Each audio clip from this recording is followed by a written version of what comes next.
Hello विद्यार्थियों, एक बार आप सभी को केडीएस परिवार में स्वागत है। आज हम लोग पढ़ेंगे मोल परिकल्पना पर आधारित प्रश्न। हमारा चैप्टर कौन सा है जी? परमाणु, अणु और आयन। कौन सा है? परमाणु, अणु और आयन, जिसका लास्ट टॉपिक है क्या जी? मोल परिकल्पना पर आधारित प्रश्न। ये चैप्टर आज आपका क्या हो जाएगा? खत्म हो जाएगा। क्या हो जाएगा? खत्म। लेकिन दो पार्ट में खत्म करेंगे। कितने पार्ट में? दो पार्ट में। तो ये आपका पार्ट 1 है जी। कौन सा है? पार्ट 1। कौन सा पार्ट है जी? पार्ट 1 में हम खत्म करेंगे। पार्ट 2 में फिर से आएंगे एक बार, ठीक ना? तो आज कुछ चीज सीख लेते हैं जो इम्पोर्टेंट है। सबसे पहला चीज है तत्व के मोलों की संख्या। तत्व के मोलों की संख्या। तत्व के मोलों की संख्या बराबर क्या हो जाता है जी? तत्व का द्रव्यमान। तत्व का द्रव्यमान जो कि दिया हुआ, जो कि दिया हुआ बटे में तत्व का परमाणु द्रव्यमान। बटे में तत्व का परमाणु द्रव्यमान। भाई बोलिए, तत्व के मोलों की संख्या बराबर तत्व का द्रव्यमान बटे तत्व का परमाणु द्रव्यमान। कौन सा द्रव्यमान? परमाणु द्रव्यमान। फिर रहेगा जी यौगिकों की मोलों की संख्या। कौन सी? यौगिकों की मोल संख्या। यौगिकों की मोलों की संख्या। सूत्र क्या है जी? यौगिक का द्रव्यमान दिया हुआ यौगिक का आणविक द्रव्यमान। यौगिक का द्रव्यमान बटे में यौगिक का आणविक द्रव्यमान। यौगिक का आणविक द्रव्यमान। आणविक द्रव्यमान। कुछ नोट पॉइंट है बाबू, इसको एकदम मस्त याद कर लीजिए, ठीक ना? यहाँ से एमसीक्यू पूछा जाता है। क्या पूछा जाता है? एमसीक्यू। हाँ, एकदम एमआई है। एमआई का मतलब क्या? मोस्ट इम्पोर्टेंट, ठीक ना? यहाँ से पूछा जाता है। पहला क्या है जी? तत्व का एक मोल का मान हमेशा कितना होता है जी? 6.022 गुने 10 के पावर 23। तत्व का एक मोल बराबर कितना होता है जी? 6.022 गुने 10 के पावर 23 परमाणु। कभी 22 मत पढ़िएगा, 22 नहीं पढ़ा जाता। पॉइंट के बाद सबको क्या कहा जाता है? अलग अलग करके पढ़ते, ठीक ना? फिर नेक्स्ट है जी यौगिक का एक मोल। तो यौगिक का एक मोल कितना के बराबर होता है जी? 6.022 गुने 10 के पावर 23 अणु। मतलब यौगिक में अणु होते हैं और तत्व में परमाणु। यौगिक में परमाणु और तत्व में परमाणु। एकदम याद कर लीजिएगा। मानक ताप एवं दाब पर एक मोल बराबर कितना होता है जी? 22.4 लीटर। कितना होता है? 22.4 लीटर। मानक ताप एवं दाब पर एक मोल का मान कितना होता है बाबू? 22.4 लीटर। अब सवाल ये है कि मानक ताप किसे कहते हैं? मानक ताप किसे कहते हैं? सुन लीजिए।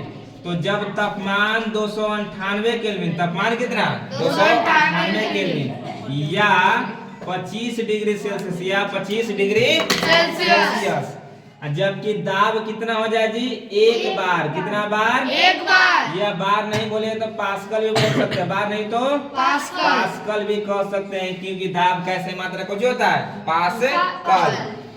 तो मानक ताप या मानक दाब कब कहेंगे जी? तो जब तापमान कितना हो? 298 केल्विन या 25 डिग्री सेल्सियस, जबकि दाब कितना है? एक बार या एक पास्कल। तब कहेंगे मानक तापमान और मानक दाब। और मानक तापमान और मानक दाब पर एक मोल का वैल्यू कितना होता है जी? 22.4 लीटर। ठीक ना? 22.4 लीटर। कोई दिक्कत नहीं। चलिए इस पे आधारित कुछ प्रश्न कर लेते हैं जी। तो सबसे पहला हमारे पास प्रश्न है, लिखा हुआ है 20 ग्राम हाइड्रोजन में 20 ग्राम हाइड्रोजन में मोलों की संख्या। मोलों की संख्या। मोल की संख्या निकालते हैं जी। तो सबसे पहला पता करेंगे कि हाइड्रोजन तत्व है कि यौगिक है? हाइड्रोजन तत्व है कि यौगिक है? तो चलिए जी, हाइड्रोजन है तो हाइड्रोजन को H लिखते हैं ना जी। H लिखते हैं। संकेत क्या है? H इसका है। हाइड्रोजन क्या है? H है। अब जो अकेले रहता है उसको क्या कहते हैं? तत्व। अकेले वाला क्या कहा जाता है? तत्व कहा जाता है। तो मतलब कौन सा सूत्र पे जाएंगे? तत्व के मोलों की संख्या। तत्व के मोलों की संख्या। तो तत्व के मोलों की संख्या बराबर क्या होता है जी? तत्व का द्रव्यमान बटे तत्व का परमाणु द्रव्यमान। तत्व का द्रव्यमान बटे तत्व का परमाणु द्रव्यमान।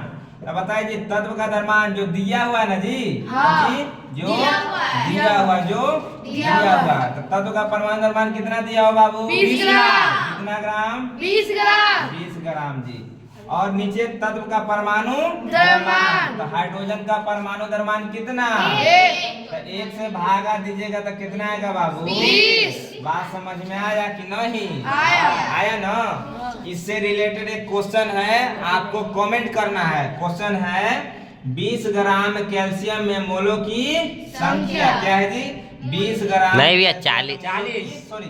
40 ग्राम है। कितना ग्राम? 40 40 ग्राम ग्राम कैल्शियम में मोलों की संख्या। बाय मिस्टेक बोला। कितना ग्राम है जी? 40 ग्राम। चलिए इधर आइए। इधर नेक्स्ट क्वेश्चन हमारा है 48.044 गुने 10 के पावर 23 क्या है जी हमारे पास? अणु है। इसका मतलब कि किसका बात कर रहा है जी? ये यौगिक का। अणु है मतलब यौगिक का।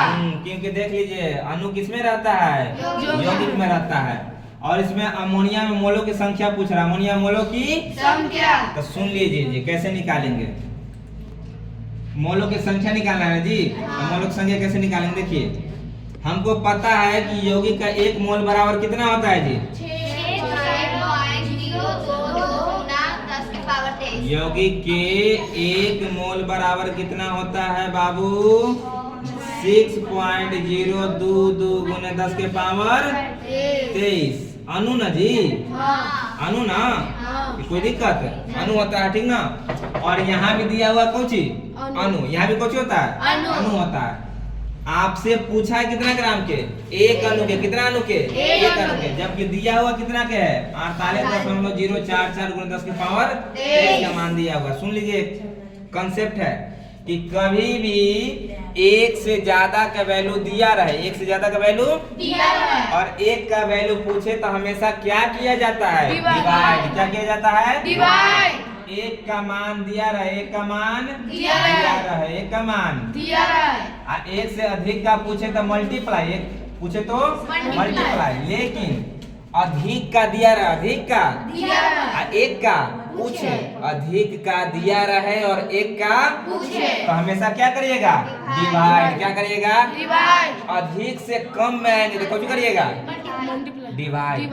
अधिक से कम में डिवाइड। डिवाइड। अधिक से कम में डिवाइड। आ कम से अधिक में। बात समझ में? अधिक से कम में आ कम से अधिक में मल्टीप्लाई। कहने का मतलब है 1 से कहाँ जाएंगे? 2 में तो कुछ करेंगे? डिवाइड। अरे बाप रे, मल्टीप्लाई। 1 से 2 में गया तो अधिक ना हो गया तो क्या करिएगा? मल्टीप्लाई। जबकि 2 से 1 में आना रहेगा तो डिवाइड। क्योंकि देखिए 2 से 1 हो गया तो कम हो गया कि ज्यादा हो गया? तो कम में क्या करते हैं? डिवाइड।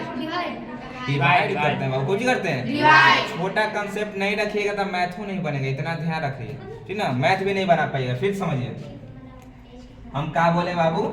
बोले हम यहाँ कि 1 का मान दिया रहे, 1 का मान दिया रहे और 5 का मान पूछ रहा है। 5 का मान पूछ रहा है। 5 का मान पूछ रहा है तो क्या करिएगा? गुना करेंगे। क्या करेंगे बाबू? गुना करेंगे। जबकि मान लीजिए कि आपके पास 50 का मान दिया है। 50 का मान दिया है। 50 कुछ चीज हो सकता है। 50 का मान दिया हुआ है। 50 का मान दिया हुआ है। 1 का मान पूछ रहे, 1 का मान पूछ रहा तो है। क्या करिएगा बाबू? डिवाइड। डिवाइड करिएगा। क्या करिएगा? डिवाइड। आप समझ में आया कि नहीं आया? आया ना? तो उसी तरह से देखिए यहाँ अधिक का वैल्यू दिया है और कितना का वैल्यू पूछ रहा है? तब डिवाइड करिएगी गुना। डिवाइड। करिएगा डिवाइड। कोई दिक्कत नहीं तो करते हैं। तो अमोनिया में मोलों की संख्या बराबर अमोनिया में मोलों की संख्या बराबर मोलों की संख्या बराबर। तो अमोनिया मोलों दिया हुआ है जी। कितना दिया हुआ? 48.044 गुने 10 के पावर 23। और 1 अणु के भार कितना होता है? 6.022 गुने 10 के पावर 23। यहाँ से यहाँ कट गया जी पूरा। तो 6 के पहाड़ा में 48 आता है जी। के बार में 6 8 48 6 8 यानी कि 8 हो गया। मोलों की संख्या के गो? 8 हो गई। बात समझ में आया कि नहीं आया? आया ना? तो ये क्वेश्चन को आप कमेंट करिएगा जाके, ठीक ना? कमेंट बॉक्स में। क्लियर ना? आज के लिए पार्ट 1 यहीं पर। जय हिंद।